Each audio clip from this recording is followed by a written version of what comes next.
Hello student, नमस्कार। स्वागत करता हूं आप सभी का एक बार फिर से पूरे इंडिया के कॉमर्स के सबसे बड़े लार्जेस्ट लर्निंग प्लेटफॉर्म आरपीएससी अड्डा पर।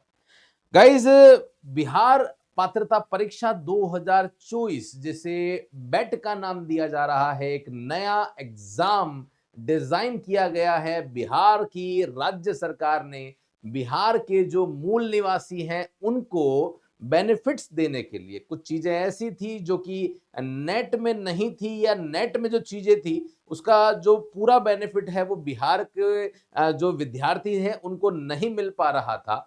इसी बात को देखते हुए जो है वो बिहार की राज्य सरकार ने एक बहुत बड़ा डिसीजन बिहार के विद्यार्थियों के लिए लिया है।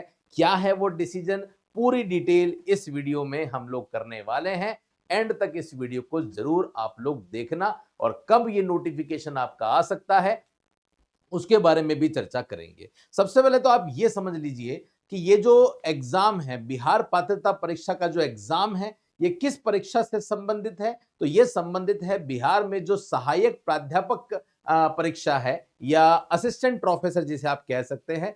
तो बिहार में असिस्टेंट प्रोफेसर के लिए नॉर्मली क्या होता है, हम जानते हैं असिस्टेंट प्रोफेसर के लिए आपको जो आवश्यकता होती है वो नेट की होती थी, है ना। लेकिन अब बिहार में असिस्टेंट प्रोफेसर अगर आपको बनना है और बेट है, अगर आपने बेट क्लियर कर लिया है तो भी आप इस एग्जाम के लिए एलिजिबल हो जाते हैं। तो आइए चर्चा करते हैं इस एग्जाम के लिए। गाइज, अगर आप कॉमर्स के स्टूडेंट हैं और चाहते हैं कि कॉमर्स में बहुत अच्छी तरीके से तैयारी करना, कॉमर्स की जो अलग अलग भर्तियां आती हैं, चाहे वो टीआरई 4.0 कॉमर्स हो, या जूनियर असिस्टेंट अकाउंटेंट हो, या जूनियर अकाउंटेंट क्लर्क हो, या बिहार लेखपाल हो, तो आप सभी के लिए हमने एक व्हाट्सएप ग्रुप बना दिया है। इस व्हाट्सएप ग्रुप में हम लोग रेगुलर बेसिस पे आपको content, previous year paper, notes, MCQ सब डालते रहते हैं, और ओपन चैट रहती है, तो आप भी आपस में बातचीत कर सकते हैं। नीचे डिस्क्रिप्शन में लिंक है, लिंक पे क्लिक करके आप जरूर इसे ज्वाइन कर लेना। अब आइए डिटेल में चर्चा करते हैं ये पूरा मामला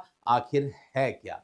तो देखिए गाइज, वैसे तो मैं इन शॉर्ट आपको बता चुका हूं सारी बातें, फिर भी एक एक करके हम लोग सारी बातें बहुत अच्छी तरीके से डिटेल में करने वाले हैं। सिलेबस बिहार राज्य सरकार बनाएगी, ध्यान रखना। वैसे आपको पता होगा, वैसे हर राज्य में अभी तक एक सेट का एग्जाम भी होता था, नेट और सेट, है ना। तो नेट का मतलब तो नेशनल एलिजिबिलिटी टेस्ट है जो कि एनटीए करवाता है, और सेट जो होता है, स्टेट एलिजिबिलिटी टेस्ट जो होता है, उसका आयोजन उस वही राज्य सरकार ही करती है। जैसे राजस्थान में जो राजस्थान सेट होगा उसका आयोजन राजस्थान की सरकार करवाएगी, और वो सेट देने के बाद भी आप अभी तक जो है वो उस पर्टिकुलर स्टेट में असिस्टेंट प्रोफेसर के लिए एलिजिबल हो जाते थे।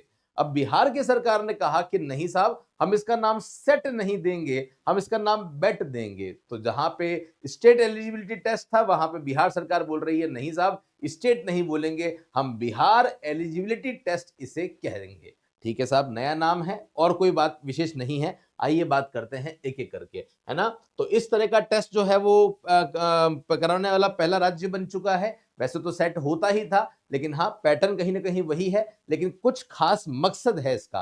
क्या है मकसद, आइए बात करेंगे। तो अब बिहार में नेट के साथ में बिहार एलिजिबिलिटी टेस्ट से भी की जाएगी सहायक प्राध्यापक, जो असिस्टेंट प्रोफेसर होते हैं, जो कि कॉलेज में जाके शिक्षण करवाते हैं, कॉलेज के जो टीचर्स होते हैं उनकी नियुक्ति के लिए ये बेट की जो है वो आवश्यकता हुई है। अब बात करते हैं सीधा, सबसे पहले मैं आपको मेन मुद्दे पे ही लेके आता हूं कि इसकी आवश्यकता क्यों पड़ी। यहां पे आप आवश्यकता में आ सकते हैं। हम जानते हैं कि बिहार में बहुत सारी अलग अलग रीजनल लैंग्वेज होती है, और विद्यार्थी उस रीजनल लैंग्वेज में पढ़ाई भी करता है ना, पीजी भी करता है। लेकिन वो रीजनल लैंग्वेज के जो सब्जेक्ट्स होते हैं वो सब्जेक्ट नेट में कवर नहीं है। तो वो जो स्थानीय लैंग्वेज वाले जो सब्जेक्ट होते हैं, उन विद्यार्थियों को कहीं ना कहीं नेट में वो लोग बाहर हो जाते हैं, उनको नए सिरे से कोई सब्जेक्ट पढ़ना पड़ता है। तो वो जो लैंग्वेज है ना, जो बच्चे ने पढ़ी है, उसका यूज कहीं ना कहीं कम हो जाता है। तो उस लैंग्वेज में कहीं ना कहीं जो विद्यार्थी हैं, जो शोधार्थी हैं, रिसर्च कर रहे हैं, वो कम हो रहे हैं। तो सरकार ने कहा नहीं भैया, हम इसमें किसी भी प्रकार का कोई कॉम्प्रोमाइज नहीं करने वाले हैं। हम तो हमारी जो लैंग्वेज है, जो हमारे यहाँ पे मेन मेन जो विषय है, कुछ भाषाएं हैं ऐसी जो वहां पे नहीं चलती है, हम उसे भी यहाँ पे शामिल करना चाहते हैं। तो देखिएगा, बिहार की कई स्थानीय भाषा के अलावा, जो लोकल लैंग्वेज है उसके अलावा भी विभिन्न विश्वविद्यालयों में ऐसे कई सब्जेक्ट हैं जिसमें अभी नेट नहीं होता है। तो बेट में इन विषयों को समाहित कर दिया जाएगा। खास बात यह होगी कि बिहार में असिस्टेंट प्रोफेसर की नियुक्ति में नेट की भांति बेट जो है वो पूरी तरीके से मान्य होगा। तो नेट कर रखा है तो बहुत बढ़िया, उसको मना नहीं कर रहे हैं, लेकिन नेट नहीं कर रखा है, बेट कर रखा है, तो भी मेन पर्पस क्या है? बिहार के विद्यार्थी तो नेट करके भी बिहार में ही असिस्टेंट प्रोफेसर का एग्जाम देंगे। इसलिए इन्होंने यहां पे कह दिया है कि भैया बिहार में अगर असिस्टेंट प्रोफेसर बनना है तो तुम बेट दोगे तो भी चलेगा, नेट की आवश्यकता हमें नहीं होगी, है ना। ये इन्होंने यहां पे बोल दिया है। बेट के आ जाने से उन विद्यार्थियों को फायदा होगा जिनका विषय विशेष में करिकुलम या सिलेबस नेट से मेल नहीं खाता। ये सबसे बड़ा रीजन है। एक और रीजन जो मुझे समझ में आया वो ये है कि अभी अभी आप जानते हैं कि जो सिस्टम है वो काफी बदल दिया गया है। अगर आपको आज की तारीख में किसी भी कॉलेज में एज अ असिस्टेंट प्रोफेसर या वहां पे पीएचडी करनी है ना, तो पीएचडी करने के लिए पहले हर एक यूनिवर्सिटी अपना एक सेपरेट एग्जाम करवाती थी। उस एंट्रेंस एग्जाम के बेसिस पे आपको उस कॉलेज में पीएचडी में एडमिशन मिलता था। लेकिन इस सिस्टम को अब बदल दिया गया है। अब आपका यूजीसी नेट के जो मार्क्स होंगे उसी मार्क्स के बेसिस पे अब आपकी पीएचडी होगी। उसी मार्क्स के बेसिस पे आप एज अ असिस्टेंट प्रोफेसर उस कॉलेज में पढ़ा सकते हैं और उसी मार्क्स के बेसिस पे आपको अब जेआरएफ भी मिलेगा। तो कहीं ना कहीं ये भी एक चीज थी जो अभी अभी परिवर्तन किया है। ये भी बात यहाँ पे लिखी हुई है, आप ध्यान से देख सकते हैं।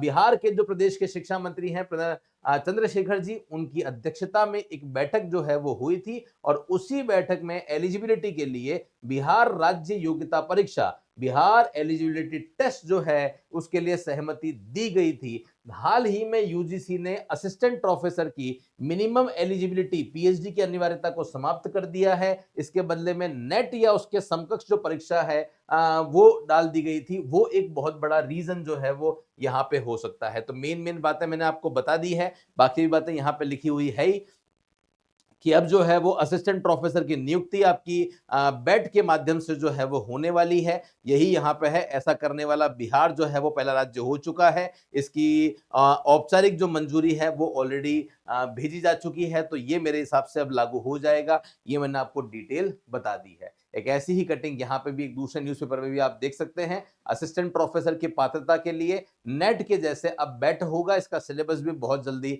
आपके पास में आने वाला है गाइस। तो ये मैंने आपको अच्छी तरीके से बता दिया है। लेकिन यस, ये मान के चलिएगा सिलेबस कुछ नया नहीं होगा। सिलेबस अगर मैं बात करता हूं, जैसे कॉमर्स के स्टूडेंट की बात करता हूं, तो सिलेबस वही होगा जो आपकी 10 यूनिट है जो कि यूजीसी नेट में होती है। ये तो स्पेशली उन विद्यार्थियों के लिए होगा जिनकी रीजनल लैंग्वेज है। अगर हम हमारे स्टूडेंट की बात करें या हमारे प्लेटफॉर्म की बात करें, हम अपने प्लेटफॉर्म पे कॉमर्स और इकोनॉमिक्स की तैयारी करवाते हैं, तो उसमें कोई फर्क नहीं आएगा। सिलेबस वही यूजीसी नेट का रहेगा। सिलेबस वही 10 यूनिट रहेगी। जब यूनिट 10 है तो फिर फैकल्टी 1-2 कैसे हो सकती है जो दूसरे प्लेटफॉर्म पे होती है? हम वो नहीं करते। आरपीएससी अड्डा इसी बात के लिए जाना जाता है कि हर एक सब्जेक्ट की एक अलग फैकल्टी होनी चाहिए और जो फैकल्टी है वो ऑलरेडी खुद असिस्टेंट प्रोफेसर या नेट क्वालिफाइड या पीएचडी होल्डर होनी चाहिए, ताकि उनके सानिध्य में आप भी असिस्टेंट प्रोफेसर या नेट क्वालिफाई हो चुके। तो ये सारी फैकल्टी टीम है हमारे पास गाइस। हर एक सब्जेक्ट की एक अलग फैकल्टी है